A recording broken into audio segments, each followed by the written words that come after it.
hello guys good morning everyone सबैजनालाई शुभ बिहानीको साथै नमस्ते पनि भन्न चाहन्छु र सबैजना सन्चै हुनुहुन्छ होला पनि एकदम सन्चै छु र आज चाहिँ मैले यहाँ तपाईहरुलाई सानो मिनी भ्लगमा चाहिँ घोडाहरु देखाउँदैछु घोडा हाल्नु पर्यो घोडाले हान्छ भाइ ओए कुदायो घोडाले भाग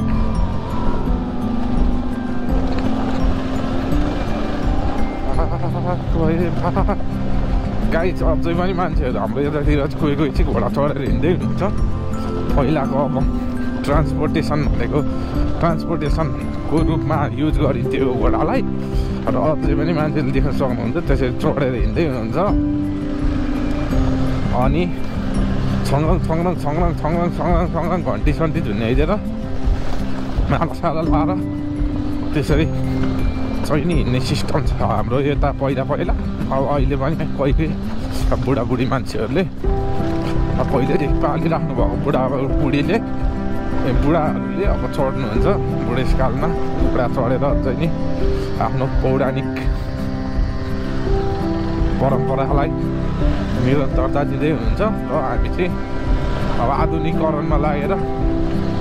आधुनिकीकरणमा लागेर मोटरसाइकललाई पढिदिन्छौँ यसरी नन पारेर र गाई जस्तै छ पारा मेरो भनेर जस्तो छ हाम्रो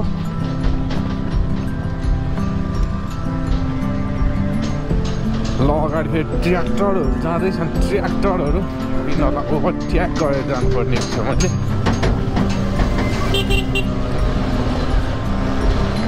मैले यहाँ अगाडि छ अब यहाँ चाहिँ ओभरट्याक हाम्रो मिल्दैन गाई के गर्नु त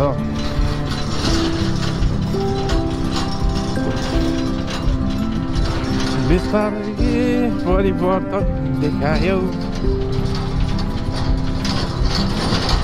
बाटो यस्तो छ गाइस अहिले चाहिँ यताको अवस्था उताल फेरि एकजना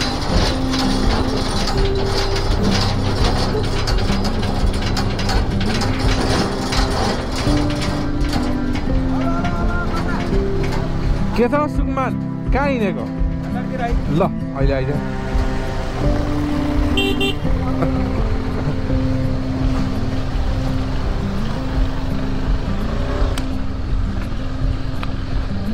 यस्तै छ हाम्रो पारा नेपाली सारा कलतिर नि के कराउँदैछ त यार आज त गाडी नै गाडी भेट्ने दिन छ क्या मैले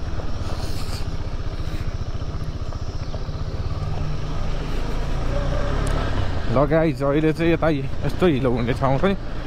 खत्रै राम्रो भइसक्यो खत्रै यो भनेको फेरि खत्रै राम्रो हो भन्नुपर्छ यतिको बेला नत्र फेरि पहिला खत्तमै थियो नि त गाइस ल गाइस सबैजनालाई धन्यवाद भन्न चाहन्छु र मेरो मिनी भ्लगलाई चाहिँ यहीँ इन्ड गर्न चाहन्छु फेरि पनि मेरो मिनी भ्लगहरू हेर्दै गर्नु होला सबैजनालाई यही अनुरोध गर्न चाहेँ र म यति भन्दै आज क्यामेराबाट आउट हुन चाहेँ thank you everyone for watching